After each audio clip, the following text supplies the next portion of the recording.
Boston Conference, we're going to open up with the cheerful, "This is the day that the Lord has made." Just to kind of get everybody in the congregational mood, sort of. Okay. And we'll all sing together.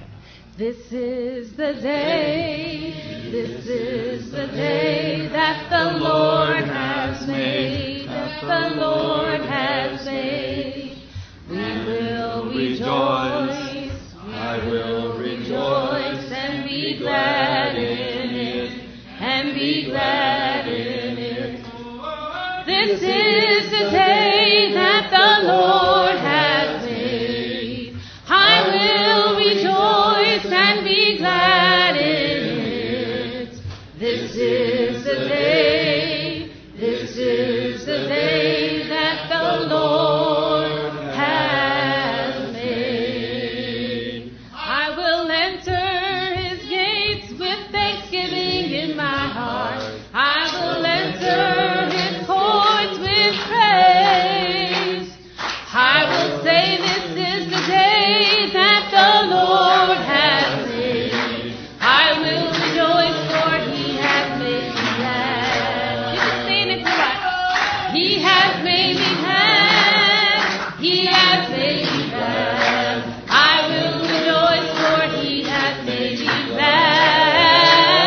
Oh, he has made me glad. He has made me glad. I will rejoice, for he has made me glad. Amen.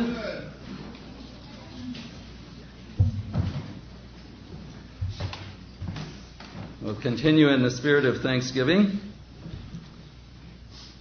God of change and glory, God of time and space, when we fear the future, give to us your grace.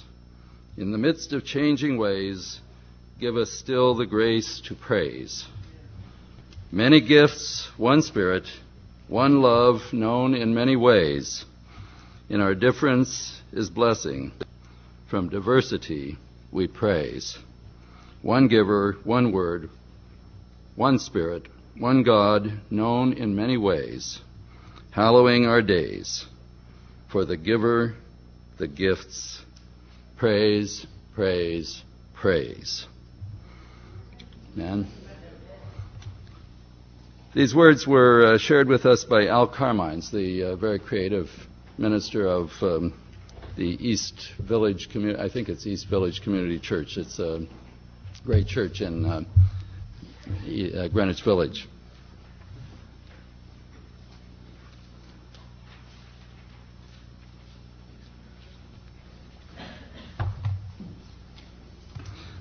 My name is Lowell Livezey. I'm the chair of the conference and director of the Metropolitan Congregational Studies program, for which, kind of on the basis of which the conference is developed.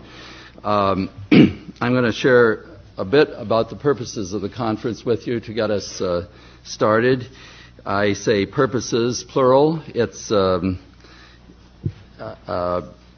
conference that has many actors, many participants, and therefore we come with multiple purposes. First of all, it's sponsored by the Office of Ministerial Studies. Our Associate Dean for Ministerial Studies, Stephanie Paulsell, is here and will give some greetings to us very shortly. But I could just say that the fact that it's OMS that sponsors the conference is a kind of symbol of the fact that this is a conference that is part of the Divinity School's commitment to ministry and to communities of faith. We attempt to educate future leaders, and we attempt to support present-day ministries. And the conference is involved in both of them. It's especially involved in the commitment to urban ministry. It's been off and on throughout the history of the school, but especially the part that we're particularly involved with is really the extension of an initiative by Nancy Richardson, who you will see here at the conference. In fact, Nancy, could you just let us know who there she is? Because she started about 8 years ago, an initiative with the Luce Foundation to do an urban ministry initiative. And some of you actually are urban fellows or Luce fellows. And I came here as a Luce lecturer, and in that context developed the Metropolitan Congregational Studies program. So this is kind of a culmination or a point along the way of that. So this is a program that intentionally commingles research and teaching, and we hope that we support congregations and other communities of faith even as we learn about them. We help congregations learn about themselves, and much that is presented here is learned by students and pastors and lay people working together. So you'll be able to see kind of what can we get if we do that kind of research and teaching that are put together. We hope this will be an occasion itself for mutual learning. It's not just the reporting of what was learned once. We're continuing in that process. And that's why we have set it up so that there's these roundtable discussions where people from congregations will be talking with each other and with academics. There is an exhibit so that many of you are presenting information about your congregations and your ministries and projects. And we're going to distribute at the end of the day a list of contact information on each of you, at least each of you who didn't ask us not to, so that you can find each other later.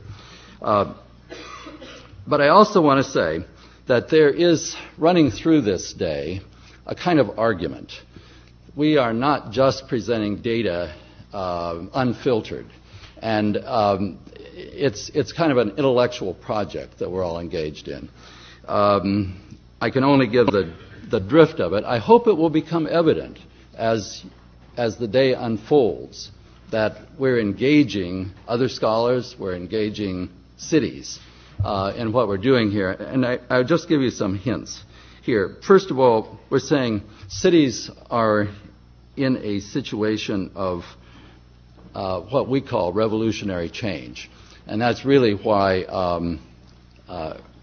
Barry Bluestone was the ideal speaker, because in his book, The Boston Renaissance, he talks about the triple revolution that major cities are now undergoing. And I'll leave the details of that, but we sort of take that as our point of departure, but we're also investigating what it means. This is really revolutionary change. It's not just change in details. It's not just a few more jobs of a different sort. The structure of the city is changing.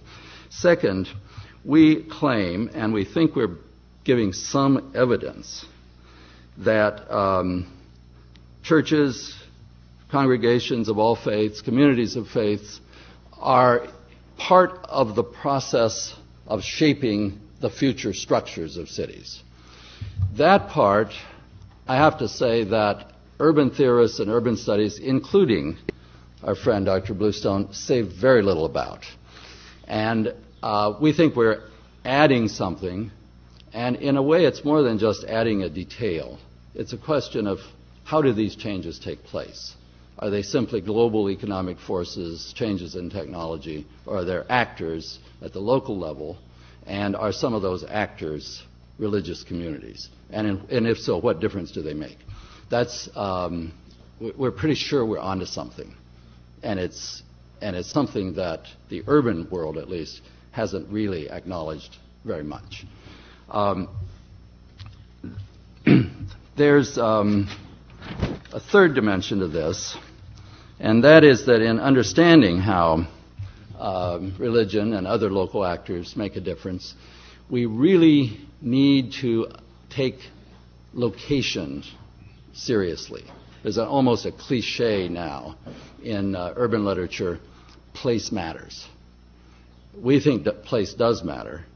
And we're trying to unpack how that matters in the religious agency of congregations and other faith communities. It fits in very well with a lot of the new urban literature. But whether a congregation, in fact, we might even show a couple of slides. We use a lot of maps in this, and Barry Bluestone's presentation will have maps, charts, and pie charts and bars and everything. But we also have our own maps, and I think maybe it'd be good here, yes, we have time, to just show, Tim, if we could, first of all, where the churches are that we have been studying. When and if this project is ever finished, it will have an equal number of congregations that are out in the far end toward Route 495, where in the new urban structure, cities are increasingly concentrated and centered. But we got started with some important urban neighborhoods and fell in love with them, and we just haven't had time to do all that we plan to do.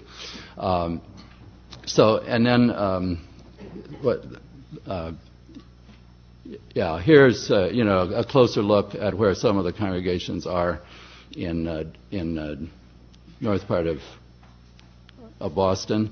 We'll look in more detail in the sessions to follow. And then if we could actually just quickly run through some of the population changes. This is where black people are mostly concentrated. These are in gradations of 1/5 of in each color. The darker it is, the more black folks there are. So go ahead and we'll move quickly through. Here are where Asian people live in the year 2000, Hispanics. And then the next one is the percentage of foreign-born. And it's quite interesting to see that people, the lightest shade has from 13 to 27% of those census tracts that were born in a country other than the United States. And that actually is considerably more than even the 1990 data. So and more are living out, where people come in to work in the jobs that are along Route 495. Well, we're trying to understand and let's look at the white population. See, the dark one is where you have from 90 to 100% white. But you can see that the two next shades, where you have from 80 to 90 are approximately 70 to 80% white. That means that there are 10, 20, or 30% and some combination of people other than white folks. And they are living all over the metropolitan area. And, because of time I won't do it, but I can tell you that in 1980 it was pretty solid 90 or more percent white. So these are the changes that are happening to us. We think they are not just happening to us, we are partly causing them. And we're trying to understand that. Now, finally, I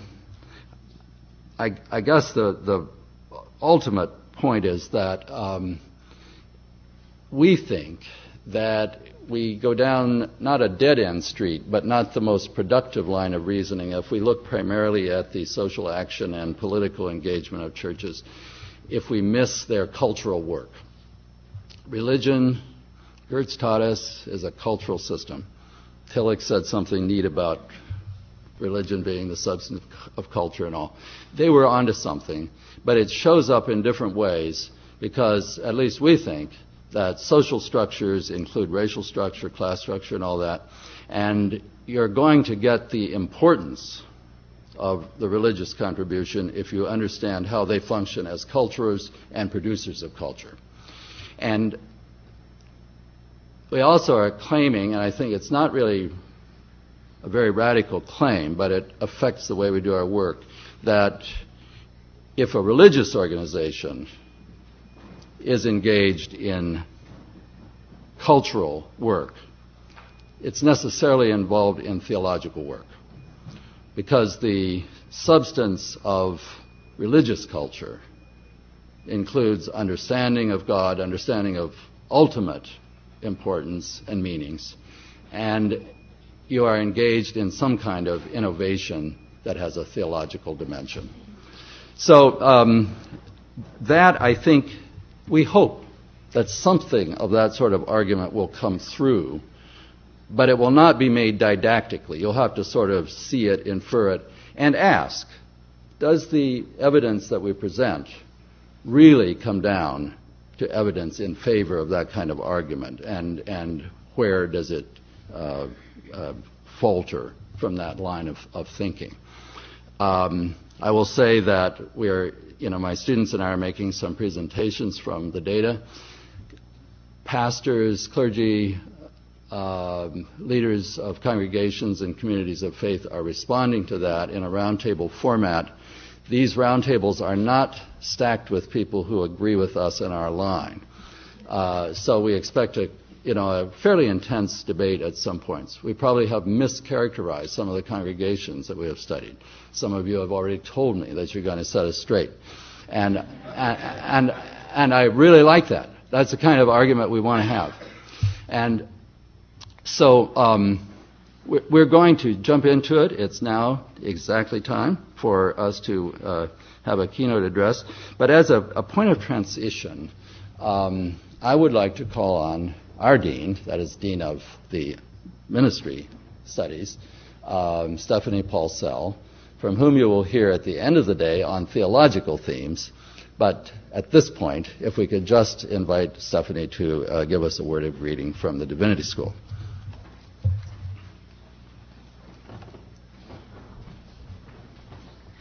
Good morning. On behalf of Dean William Graham and the Office of Ministerial Studies at Harvard Divinity School, it's a very great pleasure to welcome you here. I want to extend a special welcome to those of you from the communities that have been a part of Professor Livezey's project. You have been so gracious in inviting both Professor Livezey and our students into your lives. And it's so crucial for students who are preparing for ministry, especially students preparing for ministry in research universities rather than denominational seminaries, to be able to learn and to learn from a lot of different contexts. Our students really need to learn to move between their classroom study here and the lives of living communities of faith. And we're deeply grateful to you for inviting our students into your work and your ministry and your lives. I'm glad to bring greetings in part because I am very happy to be able to recognize my predecessor, Nancy Richardson, who is with us today, who really began the urban ministry focus in the Office of Ministerial Studies at Harvard. And she had joined her after a few years, Professor Livezey, who has so ably taken up this work. So please feel very welcome in this school. We're so glad to have you here, and I look forward to getting to know many of you throughout the day. Thank you. Thank you very much, Stephanie. And of course, I want to add my word of thanks to each of you for being with us. It really is a co-learning process, and we're going to do a lot of learning together. And it's all the result of the cooperation that you have given in times over the past about three years in this project of research and learning. Now we are going in now to the first major component of the project, and asking Professor Barry Bluestone to speak to us about Boston and its triple revolution. I will just say that following his talk, we're going to attempt to open up some of the religious implications of this change by having two of our faculty, Diana Eck and Robert Orsi, to engage first in a dialogue with Dr. Bluestone and then to engage all of us in that exchange. At this point, let me just say that it is really a pleasure, Barry Bluestone, to have you with us.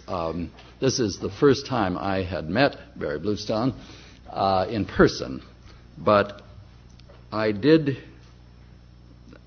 catch on to his importance when he had not yet really been recognized as such a major figure as he now is. Was it 1982 that you wrote with Bennett Harrison the book Deindustrialization of America, That's, of course, only one of the components of the Triple Revolution, but it's a very important and, in a way, foundational one. And at that point, I could tell that something major was underway. It was really my way of learning that something structural was happening, and your book did it. So I've been watching ever since what you were writing. And it's not surprising to me that given your that history of scholarship and your position at Northeastern University and director of the Center for Urban and Regional Planning there, policy there, that you would have been selected by the Russell Sage Foundation and Ford Foundation, or the gurus that ran the project on race and equality in urban America, to direct the study and eventually to write the book on the Boston contribution to this major national study of what's happening to our cities, particularly with attention to issues of race and inequality. Out of that came the book, The Boston Renaissance, which I can tell you teaches very well, provides a kind of cornerstone of my course on the religious agency in the metropolis, defines what a metropolis is and how it's changing, and provides a great foundation for our work today. So I understand that some kind of highlights and main points of that book will be presented, and we welcome you here, Barry Bluestone.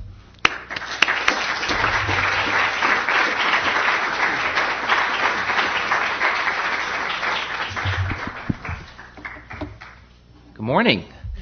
Boy, I love starting a session with song. I have to really thank Lowell and the Harvard Divinity School for inviting me here this morning. And I also have to praise him for his great courage of inviting actually a card-carrying economist to join you here. I mean, after all, we went into this profession because we had neither the personality nor charm to be accountants. And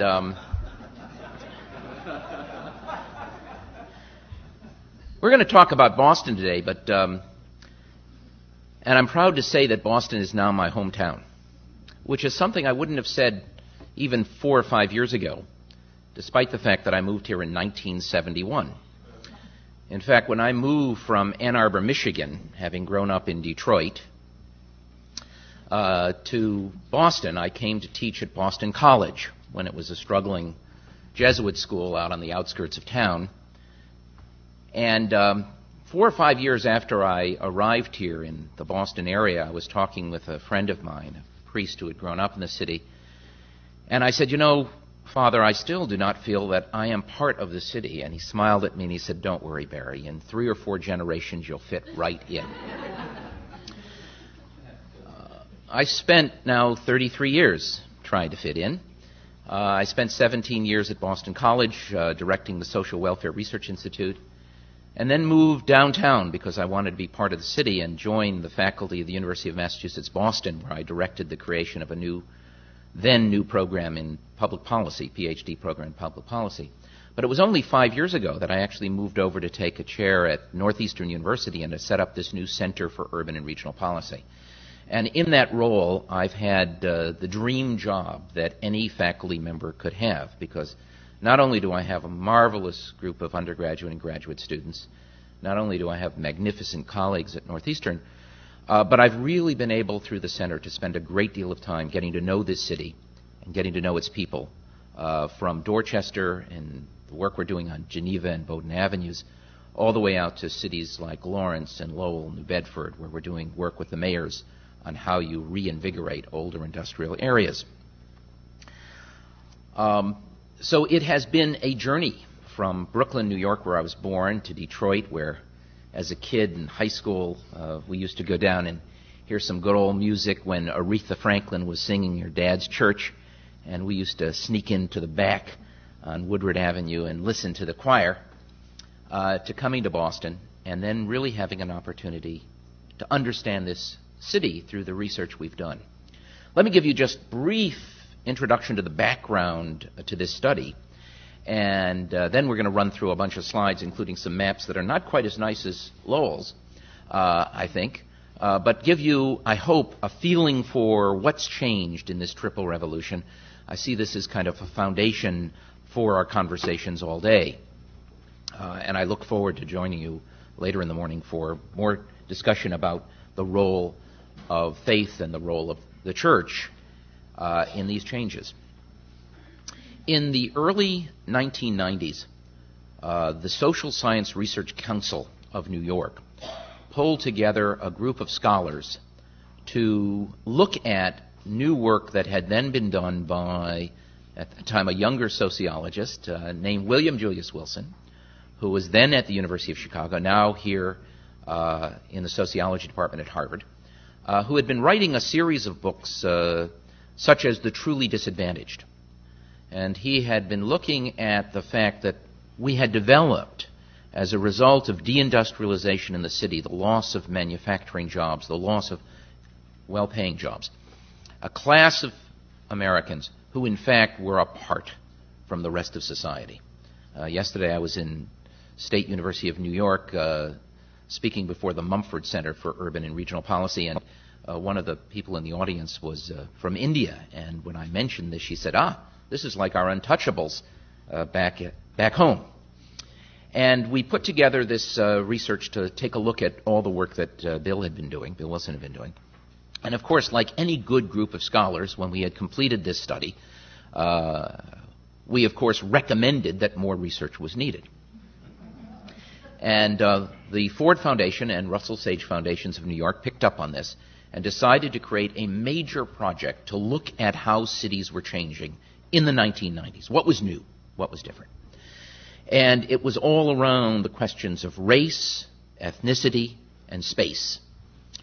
It became known as the Multi-City Study of Urban Inequality, or MCSUI, M-C-S-U-I, and ultimately 4 cities were chosen to participate in this study and to carry out new in-depth household surveys on issues relevant to the new city.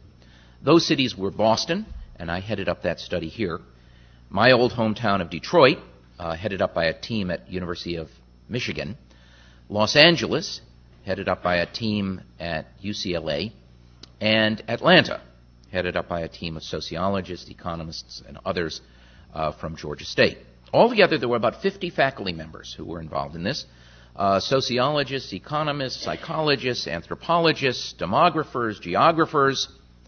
And we all had our own pet questions we wanted to include in a survey that would be used in all 4 cities. And at the end of that initial process, we had created a wonderful survey that we took out in the field, and turned out it took 28 and a half hours to administer it.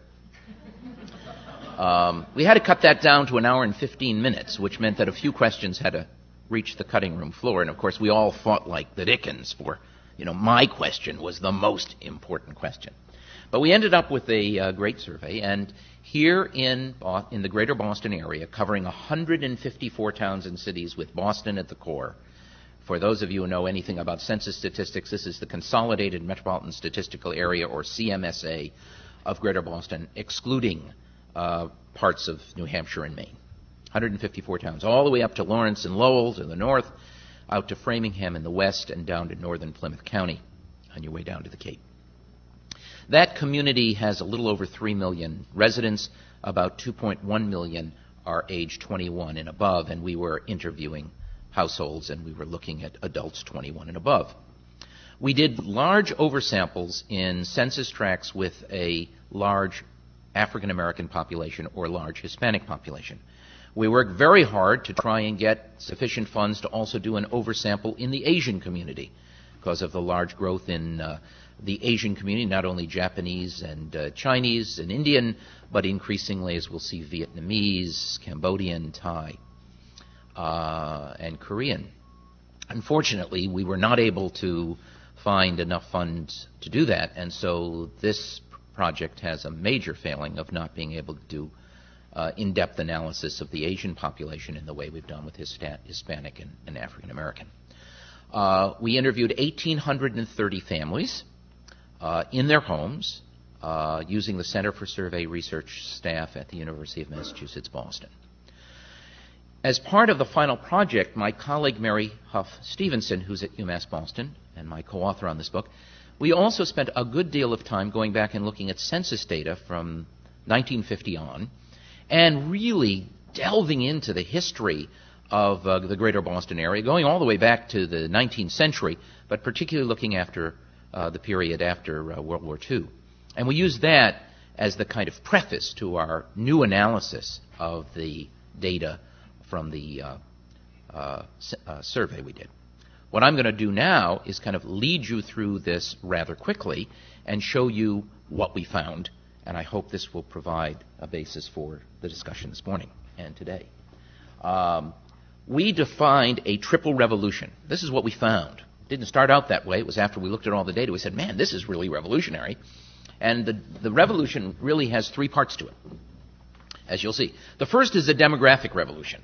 And we define that as moving from kind of the white ethnocentric Boston to the multicultural society we have today. The second is an industrial revolution. And we define that as the transition from what had been a mill-based industry, think of Lowell and Lawrence and Brockton and Waltham, to a mind-based industry, an information technology sector. And then the third revolution is one about space. It's about the whole question of moving from hub to metropolis. As we found out, by the year 2000, only 14% of the entire population of Greater Boston lives in Boston itself, 86% outside. So let's take a look at the triple revolution. Here's a map of that whole area of 154 towns and cities in 1950. And it shows every town and city with more than 5% minority. There was one. It was Boston, and it was 5.3% minority, mostly African American. All the rest had 95% or more white, non-Hispanic white. Here's 1970. A little bit of improvement. The areas around Boston now included also Cambridge, where we're right now, Somerville.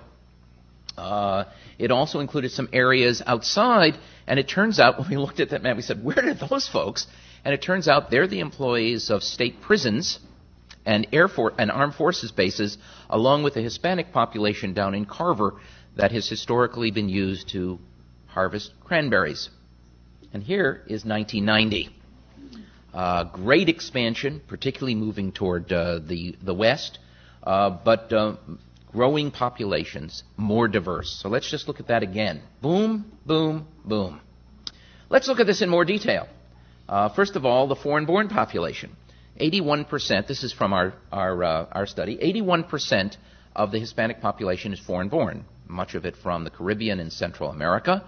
Only 5% of the white population today, way down from where it would have been even back in 1950, but very interestingly, 35% of the African American population of Greater Boston is foreign-born. Again, mainly from the Caribbean. That compares with about 0.5% in Detroit, and about the same percentage in Atlanta, and not much higher in Los Angeles. So this is a much more international African American population than in most parts of the country. Here is where people were born, 1950 and compared with 1990. If you asked in Boston, the city of Boston, where do people come from, what were the top three countries of origin in 1950? Well, they were Ireland, Italy, and Canada, mostly French Canadians from Quebec. By 1990, Haiti, China, and Ireland were the top three.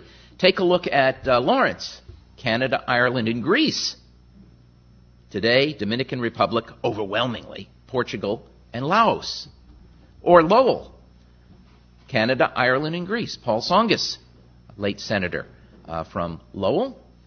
Today, Dominican Republic, Portugal, Laos, and the next is Vietnam. You'll also see that there is a major difference between the educational distribution of the native-born population, that's in the top panel, which shows a very large group of people with just high school degree, and about 30-some%, 35%, who have college or more. If you look at the foreign-born population, it's one of the few truly bimodal distributions that we have, meaning there are two big groups, those who have not even completed high school, They're not necessarily high school dropouts. They came from countries where it wasn't normal to finish high school. But we also have 31% of the foreign-born population have a college degree or more. This is very interesting to see that kind of distribution in terms of our foreign-born population, which is a growing part of the overall population. Let's look at some historical trends. These are data from 1865, from the end of the Civil War in Boston through 1990. If you'll note, it is essentially a lily-white city. Through 1950, 5.3%, the numbers we saw before. And then you can see what's happened after that. Very rapid rise in the population. This lower bar is percent African American or black, and the remaining bar is percent other, Hispanic, Asian, and so forth. And you'll notice by 1990, over 40% of the population was minority. By 2000, Boston becomes, for the first time, rather a misnomer, a majority minority. We can see that right here. This is a close-up in the post-World War II period. As we move from 1950 to 2000, 50.5% of the population, as of the 2000 census, were now made up of non-Hispanic African Americans and Asians and others, Native Americans, and Hispanics. Note, what that means is that in the city of Boston, the non-Hispanic white population has dropped. But notice also the non-Hispanic black population has dropped as a percentage. Just when it was gaining political and economic strength, new groups are coming in at even a rapid rate. Let's look at a few other towns and cities. Here's Brockton. Again, as late as 1970, 95% white, now 42% minority, with a very large black and what we call other multiracial category, which is a new category in the census data, kind of a Tiger Woods, Filipino, black, American Indian, some polyglot of New America. Here's Cambridge, right where we are at this moment, and where I live, just 3 blocks away from here. From 95% white in 1950 to about 80% white in 1980 to only two-thirds white today. Here's Chelsea, just across the river, overwhelmingly one of the new Hispanic capitals of Greater Boston, now 62%. Here's Lawrence. As late as 1970, 98.5% of Lawrence's population is white. Right? Most of us in the room, in fact, I would dare say everyone in this room, was already alive at that time. And today it is 66%. Actually, today's 2004, it's probably closer to 70% today. Just a few more. Lowell, with a large Asian population. Somerville, just on our border here in Cambridge, 27% minority. We can also look at what has happened to communities within Boston. So here is Boston's racial and ethnic composition from 1980 to 2000. You'll see that's essentially half and half by 1980, by 2000. But let's look at individual communities. Here's Allston-Brighton, now half owned by Harvard and the other half, as of 2 weeks ago, owned by Boston College. Gone from 85% white in 1980 to about 60%. A large growth in the Asian population, that's the red, and the Hispanic population, green.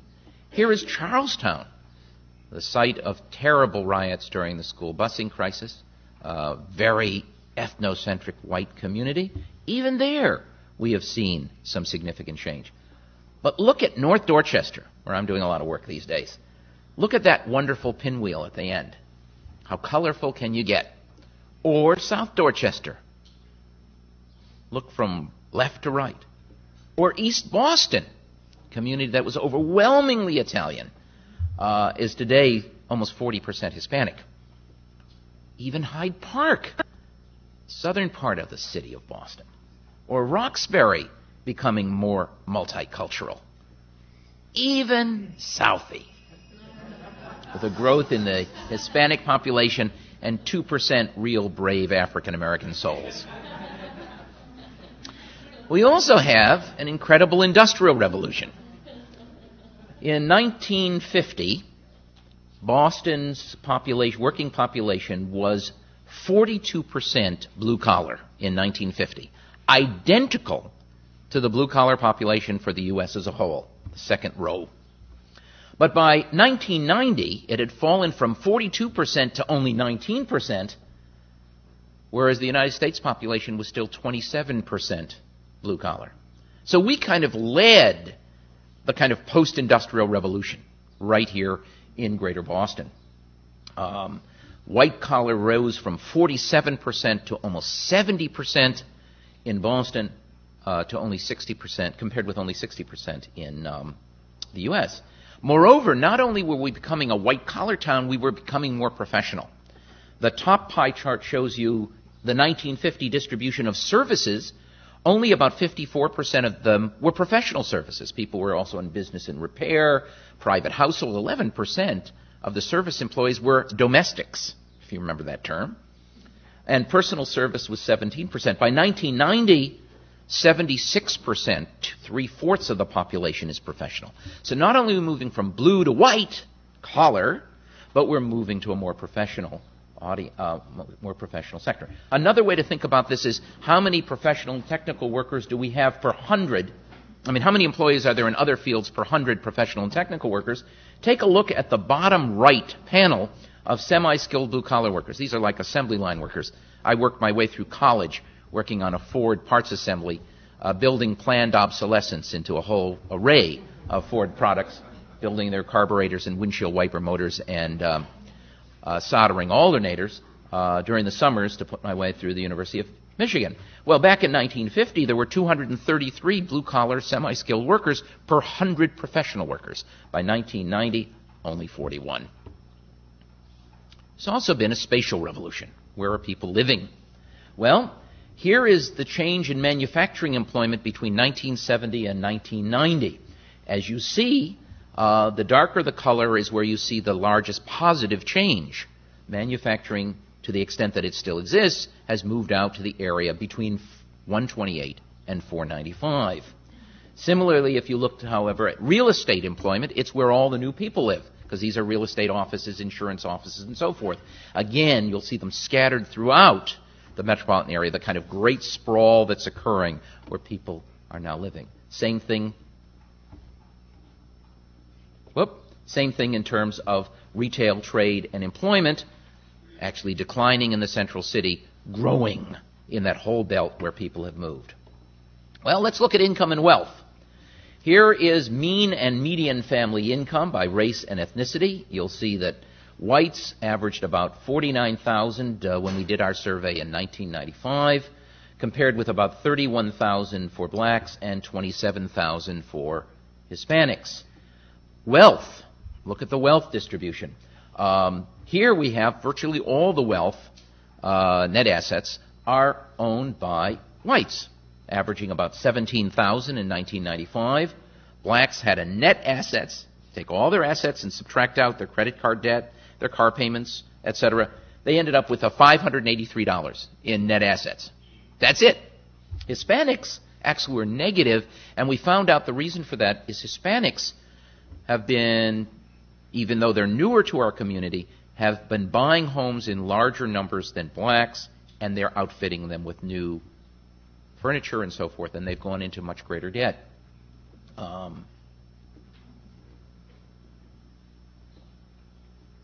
Whoops.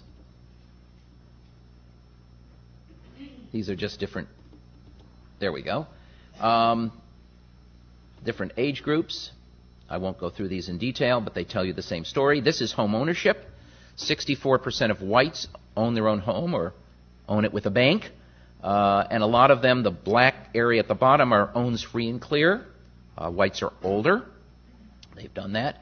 Hispanics, however, 42% of Hispanics own their own homes, compared with only 24% of the black population.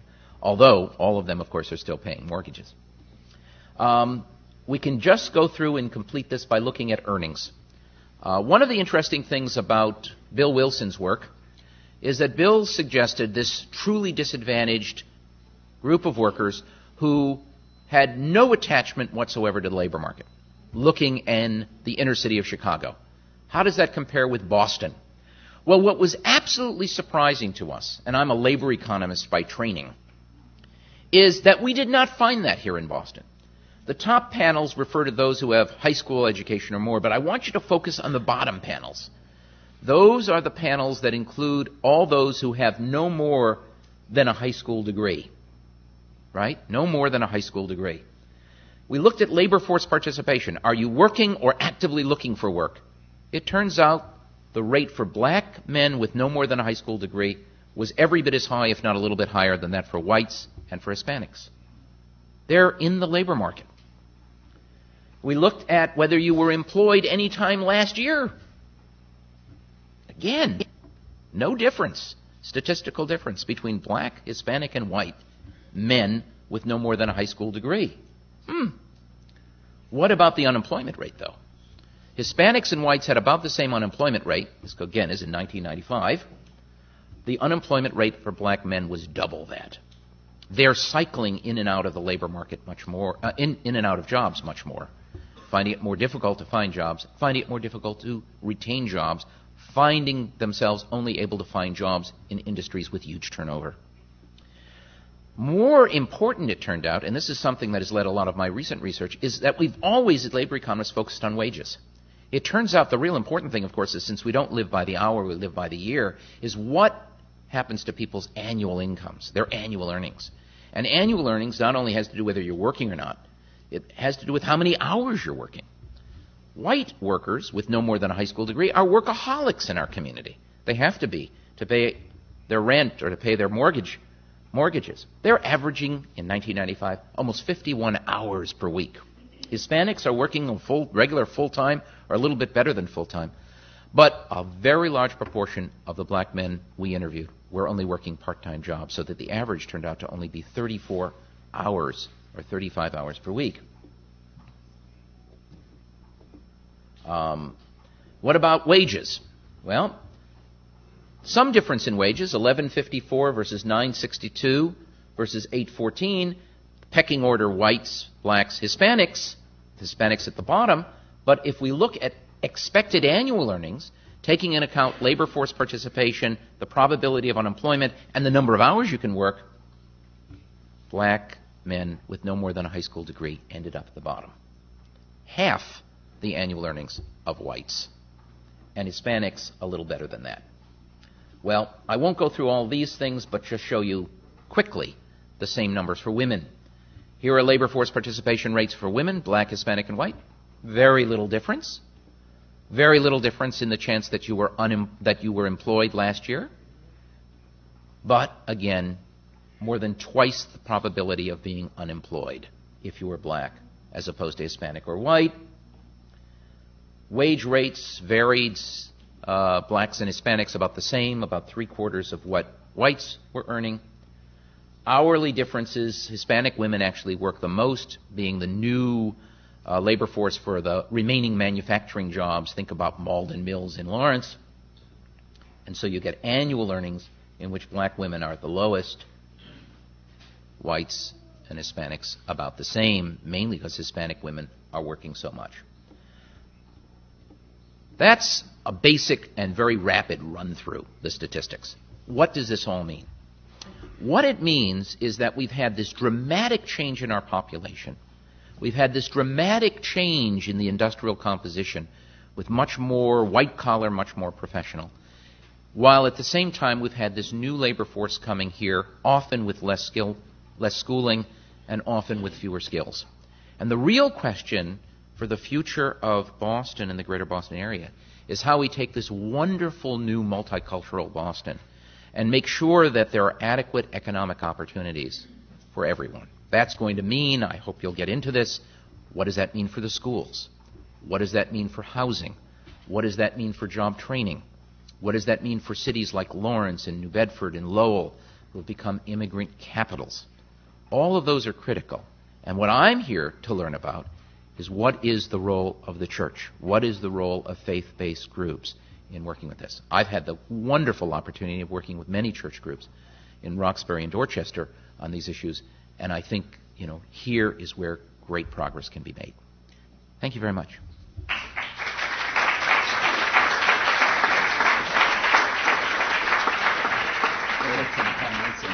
Okay. Exchange.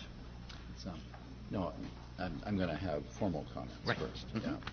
Thank you very much. Yes, please, stay up here. Thanks very much, and I'm very glad to hear of your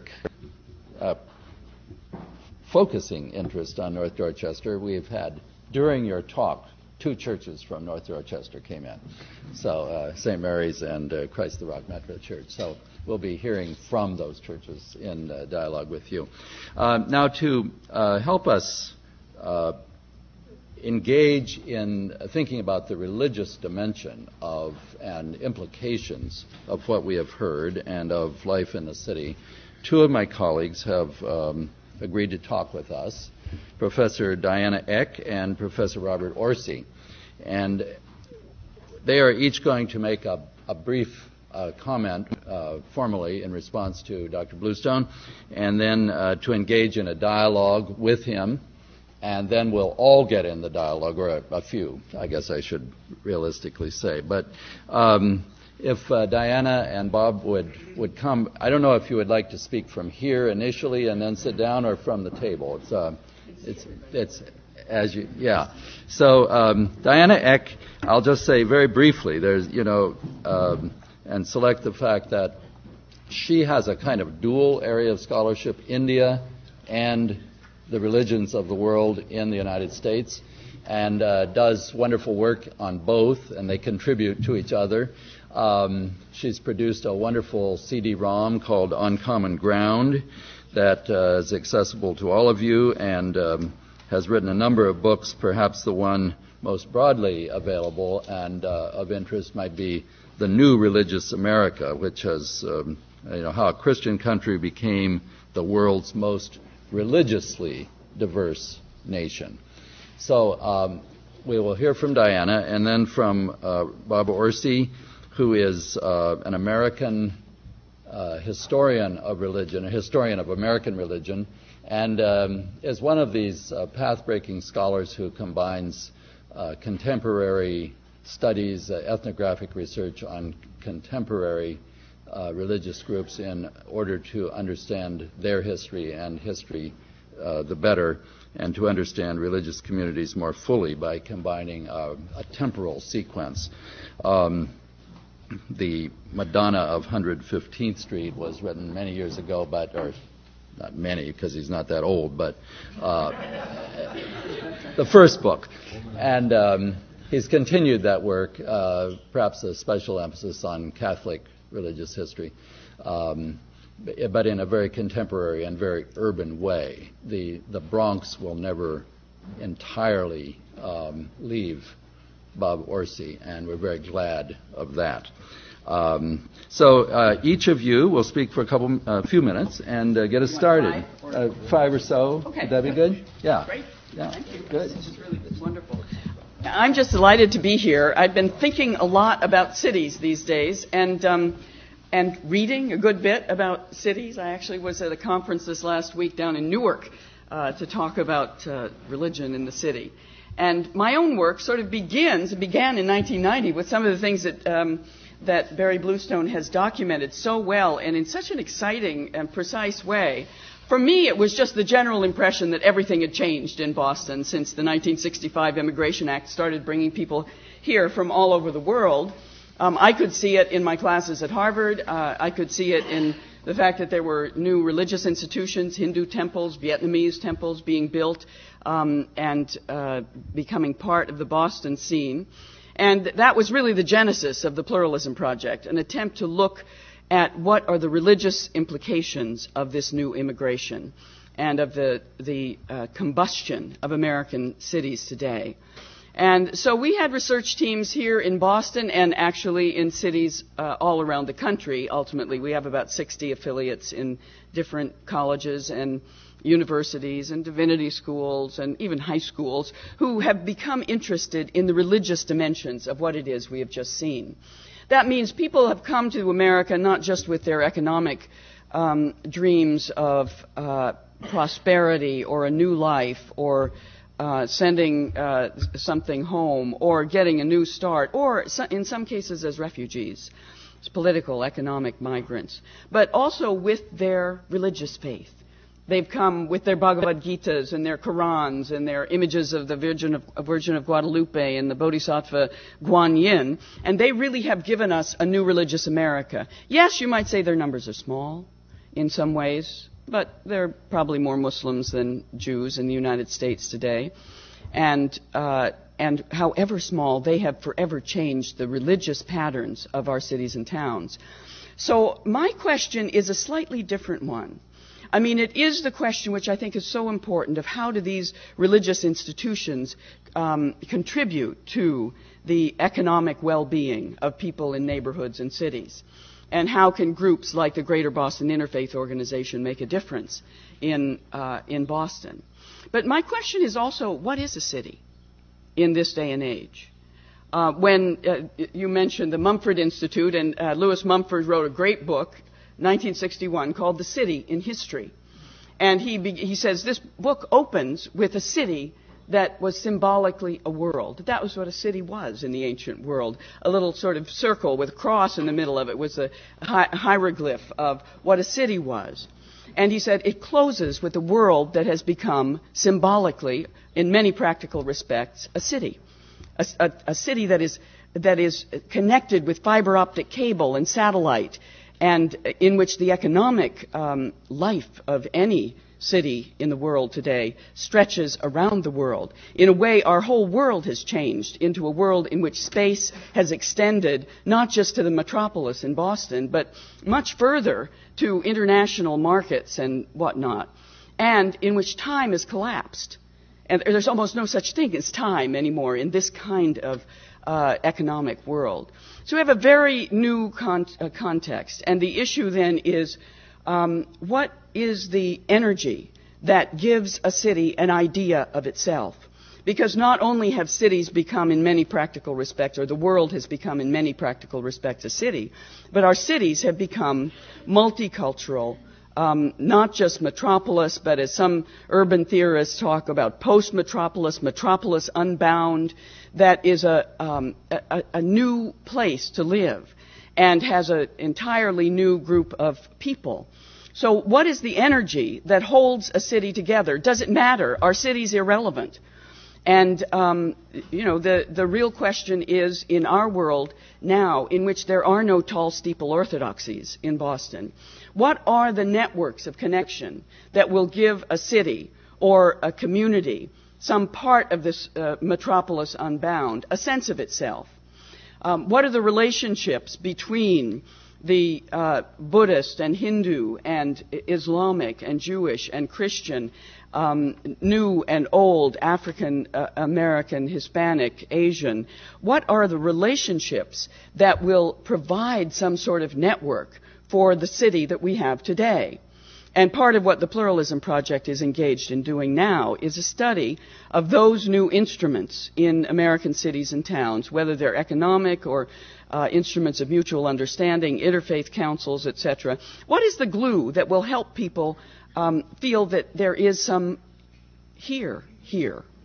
And we hope, I think, to work with some of the people who are most actively engaged in setting the ethos for this kind of city, and that is the U.S. Conference of Mayors, and mayors who are engaged in thinking about what their city is.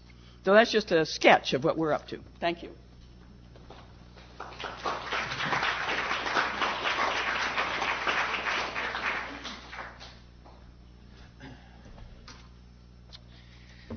Well, it is an honor and a privilege to be here with you all today and to be a participant in this rich conversation as it unfolds. I was delighted.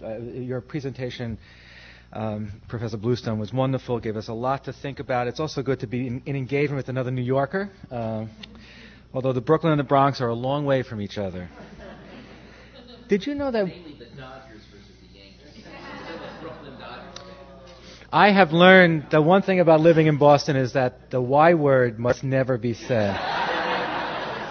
So even though I grew up in the shadow of the Y Stadium, I can never say that.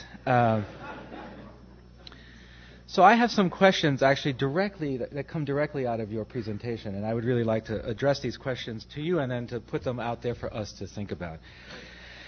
These are in no particular order, but I want to go through a couple of points. The first is the demographic revolution. The way you presented it is from white ethnic neighborhoods to a multicultural Boston, from to. My own research has been on the from side of that. Diana works on the to side. I work on the from side. I work on the side of white ethnics whose lives have been fundamentally changed, not always in the ways that they think they've been changed, because they have their own account, which I want to get to in a second.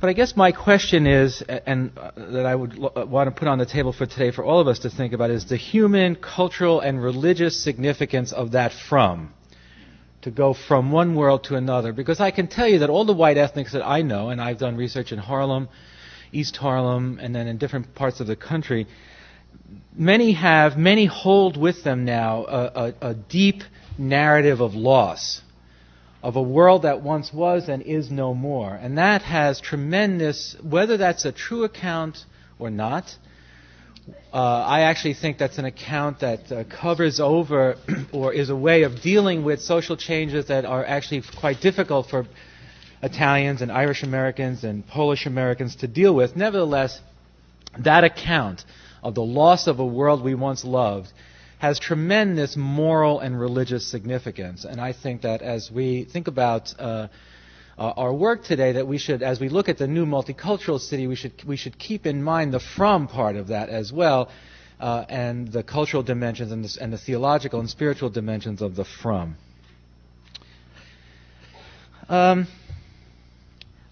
You also the striking statistics about work time. I'm really interested in the way in which work in the United States colonizes all other aspects of life. And I think there is a place where, again, we might want to talk about religion, religious significance, and to think about, in an anthropological sense, how different religious groups and different religious formations, in the Catholic sense of formation, meaning how are you oriented to the world by your religious affiliations, how in the deepest ways having to do with space, how you live in space and time. I was wondering if there is, I wonder how we can bring religious specificity into the discussion about time and work. For example, I was interested in, this is the problem when you're a cultural anthropologist and a social historian of religion, to be put in the presence of statistics is almost unbearably exciting, because this is not how we think, and suddenly I think, good Lord, look at this. And so now I have all these ideas for statistical projects that I can't do, even remotely. I can't even formulate the questions properly. But if I could formulate a question, one of the questions I might formulate would be, is there any variation among religious groups? In other words, if you look at the statistic of African Americans and the experience of time, while I understand there are economic, political, and social factors contributing to that reality, might there not also be religious factors contributing to that reality? In other words, I have to say, and I realize here I veer towards romanticization, but we're trying to have a conversation, and that is, might there not be a healthier understanding of work among people who don't want to contribute their entire lives to work? I look at that sad statistic about white Americans and all the work of professional Americans and black professional Americans and Hispanic professionals all doing too much work. So I wondered, for example, would Pentecostals inhabit time and work differently? Is there a fundamentally different ethic which should not be mistaken as loss, but should actually be treated as a substantial critique of American hegemonic notions of time? Is there a Pentecostal view of time? Is there a Jewish view of time? So that's point number 2. Point number 3. I have heard language here today about faith and the church. How is the church? And at the very beginning of the conference today, I would like to at least problematize the notion of this singular word, the church. I never know. I try to tell my students, never use the word the church, never use the phrase the church, never refer to Christianity, never use religion. In all times and all places, be specific, please. Christianities. Which Christianity are we talking about at any given moment? And I think it might be useful to keep that in mind today, too. I don't know about anything called the church. Do you? I mean, American Protestantism has, for centuries, for 2 centuries, dreamed of an ecumenical thing, the church, and it's never happened. So I don't know what we're talking about, and I would suggest we talk about churches, but not only churches, but many different ways of being religious, I mean, in the city. Not congregation-based, but different ways of being religious. I mean, my own inclinations are to religious encounters with the city that actually take place outside of churches. So, Stations of the Cross mappings of cities, or religious protests outside of clinics, or whatever is. I mean, if we take it away from the church and look at religious participation in various ways, we might come up with some other questions. Also, the word faith troubles me, because I think it is inadequately embodied. And I wonder how it changes if we talk about religious bodies in the new cities. Religious bodies in the new cities. How do people oriented to the space and time in a particular way by their religious worlds, although by many other things, including their religious worlds, how do they live the new cities? And here the question I would pose is, you've described this urban landscape that's spinning outward. That creates tremendous domestic and religious challenges. You have your grandmother living in one place. You have your aunts and uncles living in another place. You may have your church. Your church may have split at some point in its life, and so you go from, your church begins here and then decides to move someplace else, and now you have 2 churches.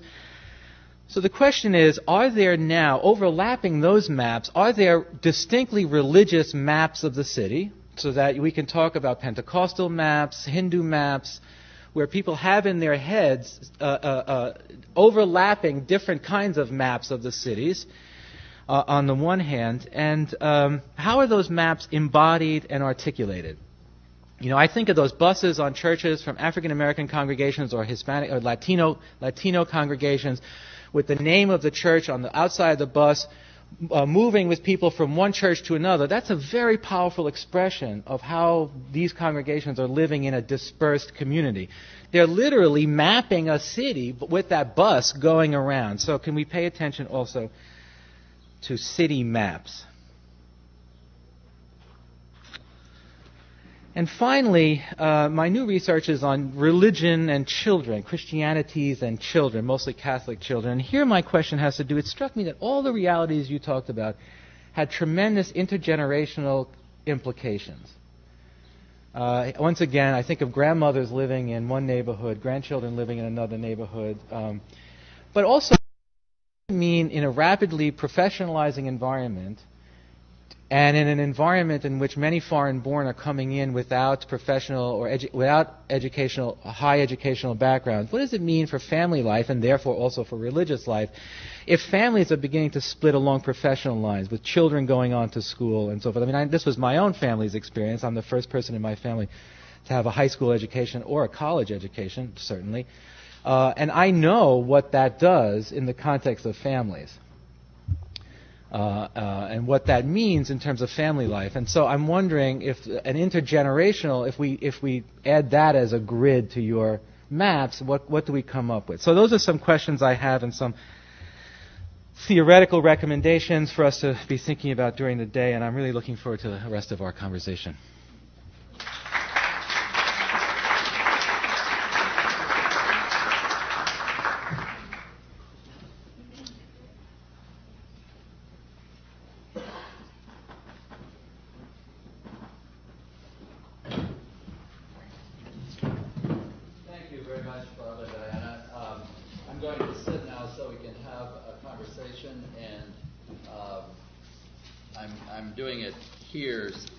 And I want to mention to the panel, we need to use the mics, even though we don't need them to be heard necessarily, but all of this is being recorded, and you can negotiate your own access to the videotape of the conference if you wish. But we do want to get it all down. Could I ask Barry, Diana, and Bob to talk to each other about some of the questions raised here for a few minutes, and then ask all of you in the room to be thinking of where you would like to move the conversation. and a few of you will have the opportunity to do it before about 10 until 11 when we need to make a transition. But we're setting up themes that we'll explore throughout. In fact, we will be showing you a number of maps of where members live of congregations, which is just a hint in the direction Bob was pointing in his last comment on mapping. But there's lots of this, and there's lots to explore, and please interact here on the points you've each raised. Could I just begin with a question for Barry, and that is, in your own study, when you sort of whittled down all of those questions and looked at the realities of Boston, were there questions about religion? It's one of the things I keep stumbling over as I read people who are writing about cities and doing social theory about cities and studying cities. I just read a big thing called Dallas at the Tipping Point that is really a newly commissioned study about, what is the future of Dallas. And there's not a word in it about religion. And what I don't know is that really, are we sitting over here really on the edge of the university and pretty much on the edge of the world? And, is it irrelevant? Or is it just that it's not part of the study, or are there good city studies that look at religion? Diana, you're actually in great luck. Good. And you're going to love this because it involves statistics. Yes. My new love. In the research that we did in the study, and there's a little bit of it in the book, but the book would have been thousands of pages long if we'd used all of the data from the Greater Boston Social Survey, which we did, the 1,820 households. There is a whole section on networks and community organizations, and within that, a whole section on religion and the role that these families play. How often do you go to church, etc. Now, here's the good news, and for those of you with a pen and pencil, take this down now. It is a website. It is www.bostren, that's BOSTREN.org.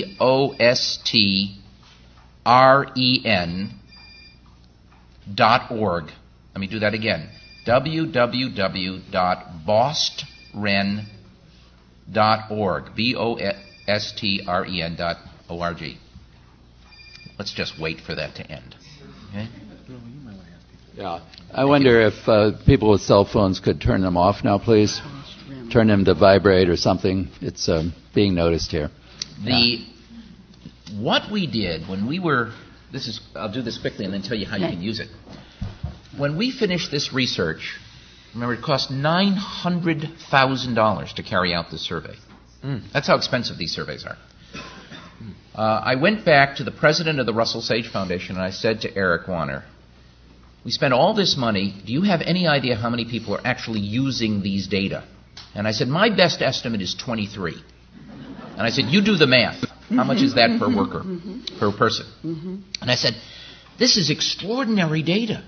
We need to find a way to get this to all kinds of people, not just graduate students and faculty or undergraduates. I want to get this into the hands of high school students and community organizations and journalists and city and state local agencies so they can use these data.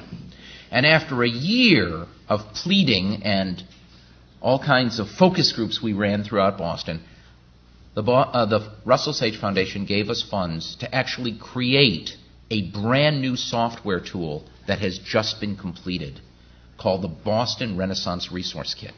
It includes all of the data from this study. It also includes all of the census data from 1950 to 2000. Wow, you found it. Fantastic. All you do is click on that BRRK when you get into it, and it will download onto your computer, PC computer. It includes all of the census data from 1950 to 2000 for all 351 towns and cities in Massachusetts. And it also includes a link to the Boston Indicators Project from the Boston Foundation, which is a load of data about Boston itself. You, even if you've never done any statistical analysis, like you were Bob Orsi, for example, and you'd never seen SPSS and didn't even know whether that was a religion or a statistical program, you can access these data and create all the charts and tables, plus about 3 million others. Bar graphs, pie charts, maps, simply by clicking on menus. There's a whole section on networks. There's a whole question where you could break down all data by religious affiliation, Protestant, Catholic, Jewish, other. So you could see all these numbers in that way. And you can learn how to do it in approximately 8 minutes if you're over 40, 6 minutes if you're over 30, and 4 minutes if you're the age of my 12-year-old son. It is absolutely simple to use. Just see if there's some of that you could report in that would sort of bring it to bear on Diana's question. Here. If I could download this program, I could have done it right now and shown you. But for example, if you go in and you look at religion, you'll see, for example, the amount of time, what organizations are people involved in? Where do they spend their non-working time? And it turns out there are dramatic differences between Hispanics, blacks, and whites in terms of the community organizations they're part of. Hispanics, as you might imagine, are very much involved with the church, as are many blacks. Whites are more likely to be at the PTA, more likely to be involved in some other things. But you can look at that by age, you can look at it by education, and we might work and see if we can get this down in time so you could have it up here and use it during the course of the work. But we did spend a great deal of time, because we had anthropologists working on us, of getting those affiliations, and then we can now take a look at it, and there is thousands of things you could do with it. Right. Can I press a little bit on Diana's question, though? Because you've pointed us towards a resource, and you said statistics have been gathered. But you haven't, I don't think, yet said, I mean, to put Diana's question in a slightly different way, I mean, many of us here are utterly occupied with the world of religion, and religion. Right. This is at the center of our lives. Of our research lives and many of our personal lives. But I think another way of asking Diana's question is when policymakers, urban planners, city theorists turn to questions of urban space and urban planning, how seriously do they take religious factors of any sort, whether they're congregational, however you want to define religious participation? In those conversations, although the data now has been collected, to what end has the data been collected? What use is religious data? And is it relevant at all, in fact, in the minds of planners and policymakers? I think it's fair to say, and I may be wrong, that it is not a dimension that most policy and makers and planners have considered very much. And I think that's to our discredit. I think there's a lot to be learned there. On the other hand, if you turn your question around and ask the question, what is the role of the religious community in the questions that we raise in all of this data? It's critical. For example, our Center for Urban and Regional Policy has been doing virtually all of the major work on the housing crisis in Greater Boston. We've just come out with a housing report card. We're finishing legislation that we hope to get through the State Senate and House. But where did it begin? It began when Cardinal Law called me in 2000 and asked if our center would do for the Archdiocese here in Boston, along, I might say, with the Greater Boston Chamber of Commerce, a definitive study of the housing crisis and how it was affecting folks in Greater Boston. And so I know, for one, the Catholic community has been deeply involved in this whole question of housing. And to a great extent, everything that has occurred in the housing crisis here began with the church. Mm-hmm.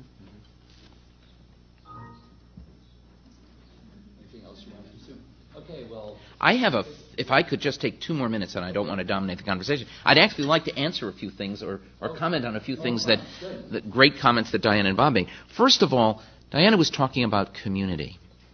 And I think one of the things that has gotten lost, unfortunately, is the critical nature of community and neighborhood. And I want to give you an example that I will probably antagonize at least some of you in the audience. When I came here in 1971, it was the beginning of the busing crisis in Boston. We had racists on the Boston School Committee. We remember Pixie Palladino and Louisa Day Hicks. And there was no doubt the court had to do something about it. But what did they do? They basically said, we're going to force integration by busing across communities. And it turns out I was an opponent of that decision, despite all the years I'd spent in the civil rights movement in the North and in the South. And the reason for it is that I think we have 2 fundamental beliefs in America, among many. One is the desire for an integrated, collaborative society. But the other is we really believe in community. We really believe in neighborhood, be you from the Bronx, sadly as that may be for some people, or Brooklyn where I was born.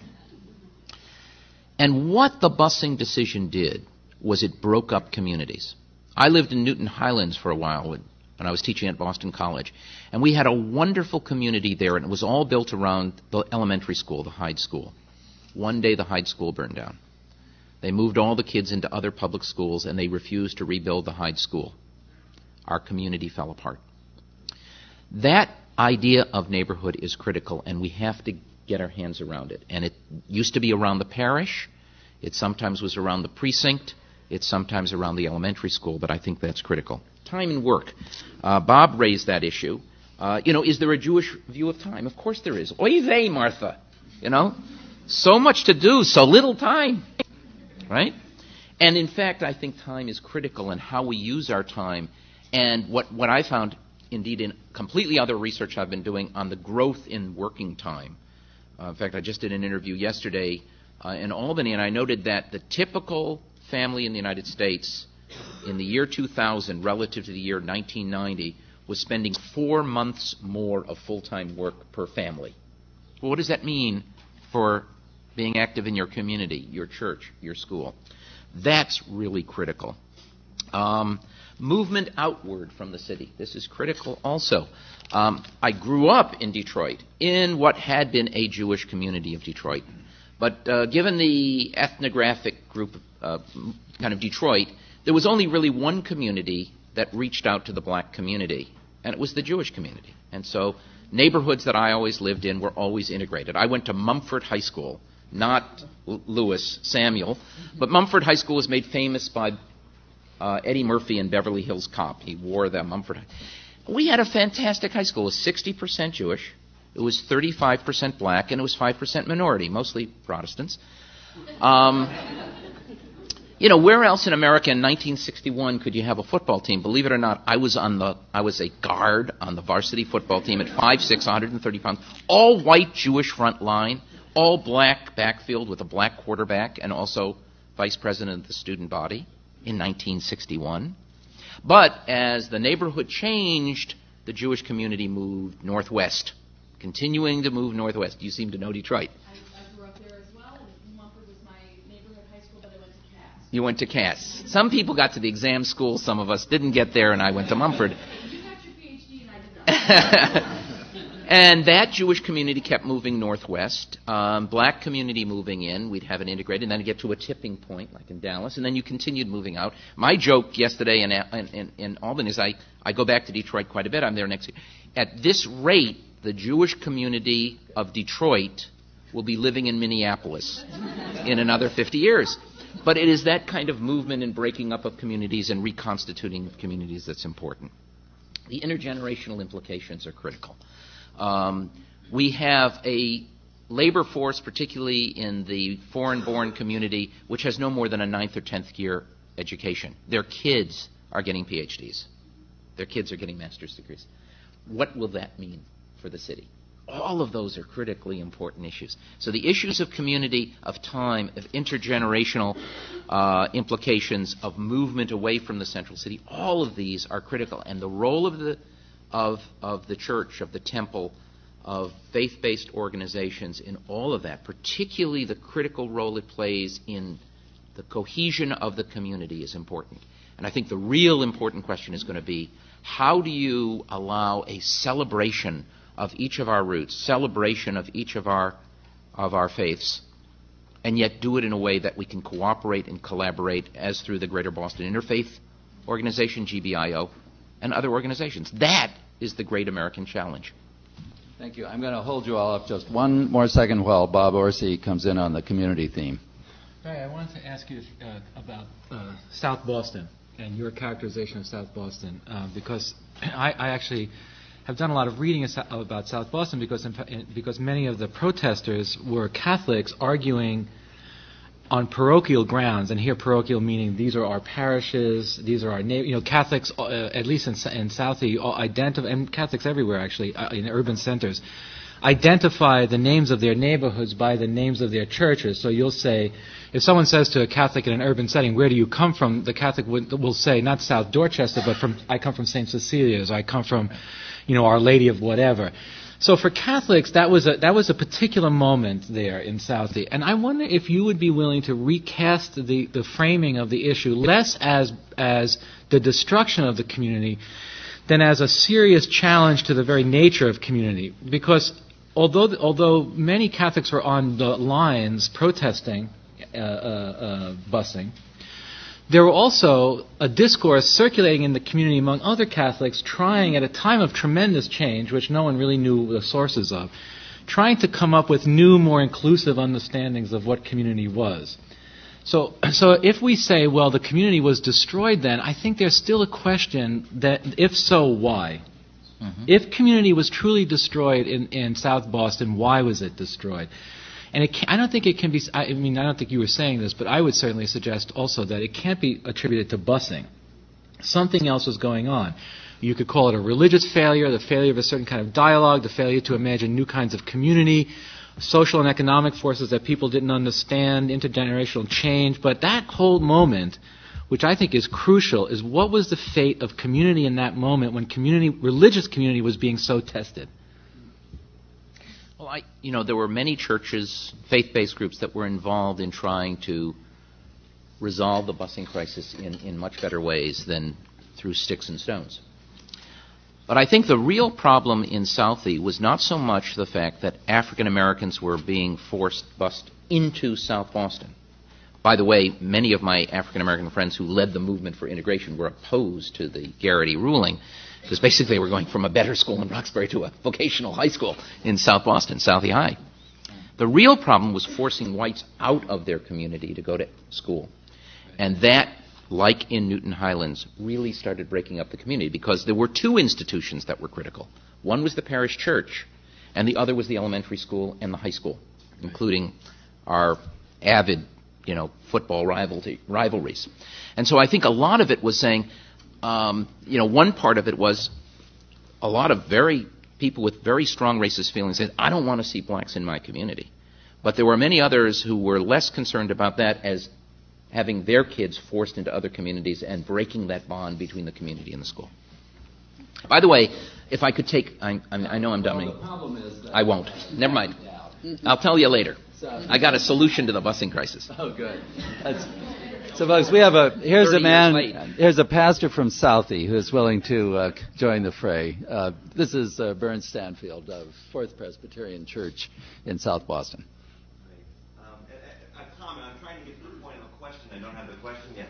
I just would want to say that I don't think that I agree that that change with the with neighborhood schools, basically, and that's more the rallying cry. Maybe it's stand up so folks can hear you. The change in neighborhood schools indeed put a real chink, it took something out of community. I don't think it destroyed community in South Boston. I think it held on and was very resilient.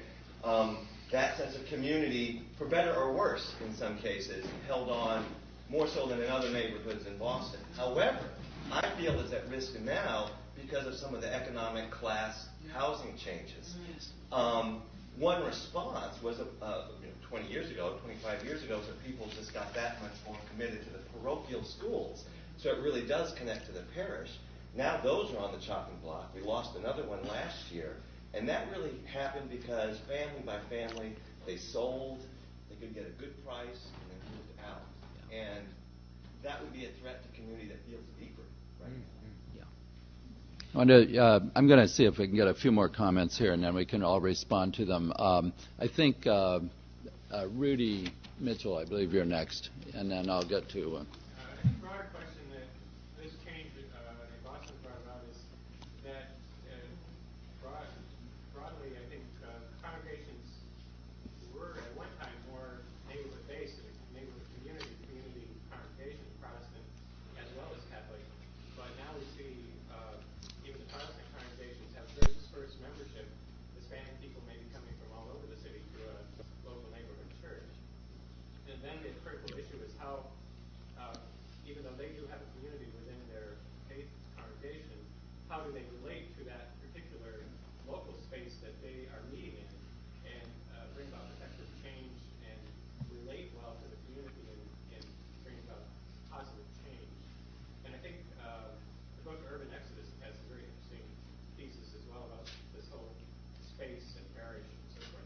Yeah.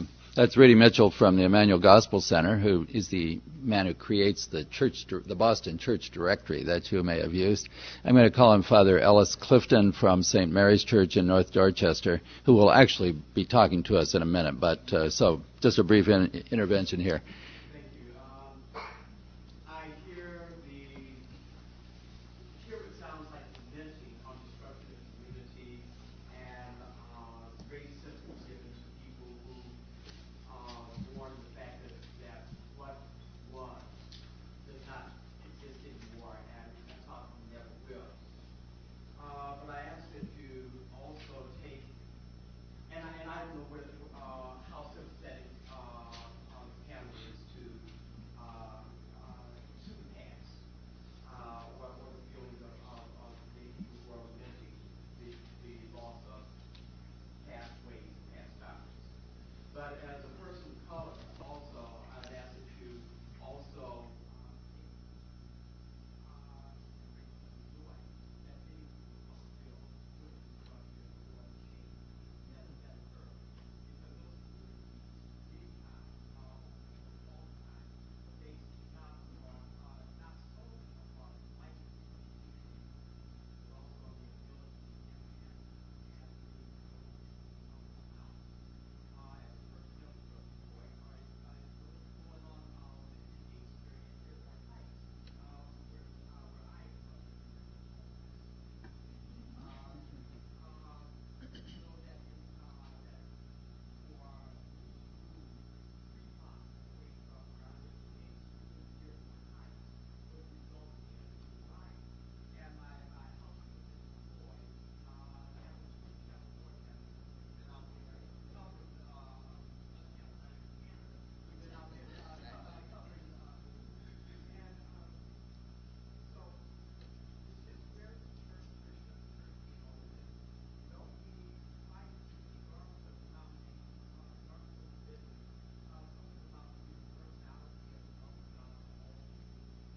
And so in this 10 years to return to a role of a religious institution as a religion, the teaching the universal gospel and help not only hopefully, but celebrate and embrace that change. Thank you. And we'll hear more from you next session. I'm going to get you. Yeah. Introduce yourself. Yes, my name is Ralph Key. I'd like to also speak to this issue of what community my wife and I were asked to do a council conference we will join anonymous black couple behind us class action students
Thank you. I'm going to have just one more, and then I'll get some brief responses. We will have to move on, but we will continue on the same themes. Yes. I'm Christine Johnson, and just to lay the background, during the time of busing, I wasn't here, but my predecessor was in favor of it. However, since I've come here, I have raised 2 children in the Boston public schools, and I completely agree with Professor Bluestone about the damaging effects on community. For one thing, it's very difficult to get to the schools for parent meetings after hours, especially if you don't have a car, which I did during a lot of time I was raising my kids.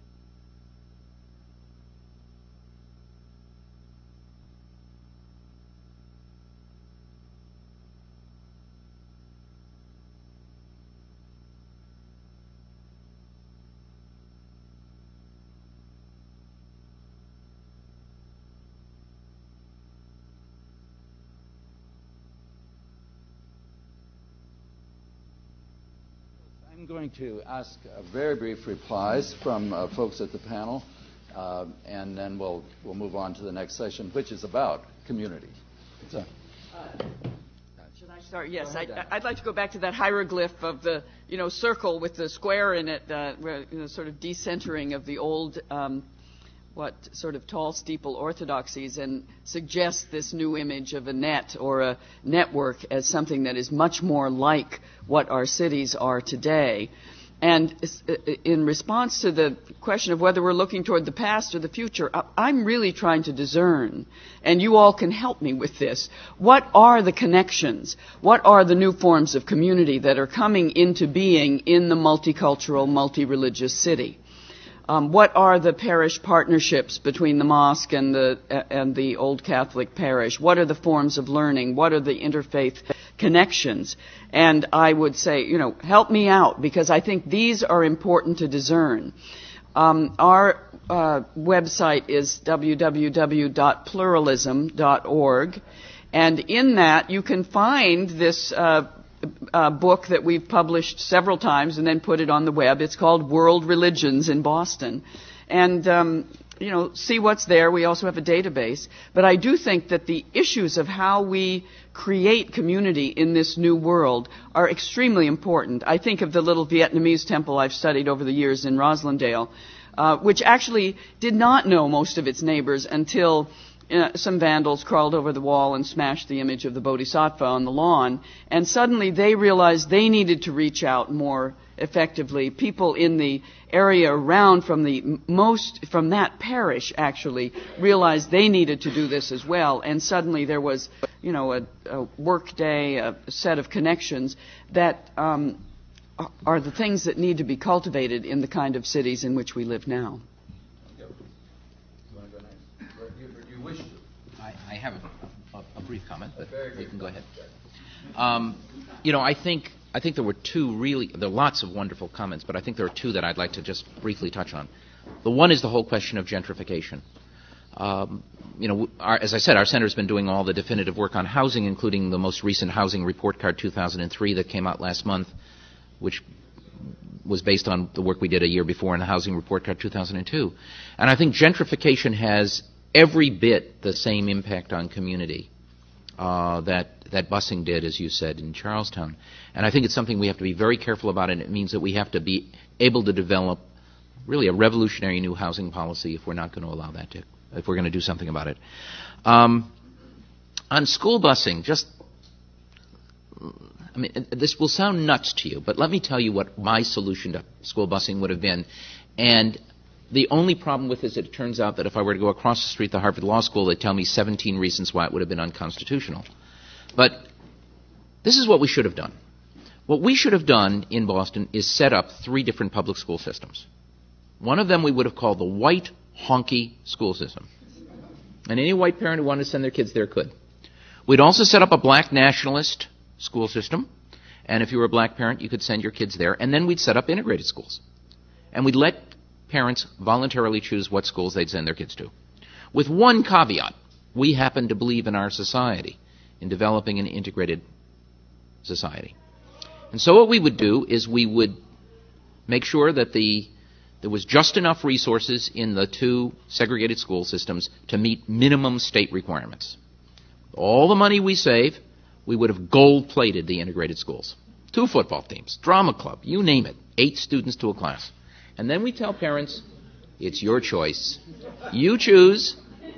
And my best guess would be 94% of the parents, black and white, would have chosen an integrated school.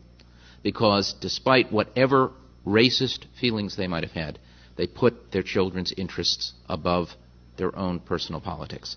And we would have integrated the schools, and I think we would have ended up with an integrated school system rather than what is a school system as segregated today or worse than it was back in 1971. Well, the issue I want to point to, I can't really be done in a fast comment, and I'm a little uncomfortable with trying to pack what's actually which is a very morally, religiously, historiographically significant issue into a brief statement. So I'm uncomfortable starting this, but let me try it with that caveat. And in particular, I want to respond to Father Ellis Clifton's comment. I'll tell you a story. I went back to my old neighborhood in the Bronx a couple of years ago, and a friend of mine was visiting from Australia. We went into my old building, and there was two young African-American women were sitting in the lobby of my old building, and I said hi, and they said hi, and I said, I grew up in this building, and they said, oh, really? I said, yeah, long time ago I grew up in this building. And they said, it was much better then, wasn't it? Things were much better then. You left a community that was really great, didn't you? And I knew, and they knew, that a certain kind of space was being opened by that question, and they probably had really good reason to ask that question because of other people who had come into the neighborhood. A very powerful racial dynamic was being exposed in that question. And the truth is, as an urban historian, I can tell you that the old world wasn't particularly good. There was lots of problems, as good as bad as any other urban world.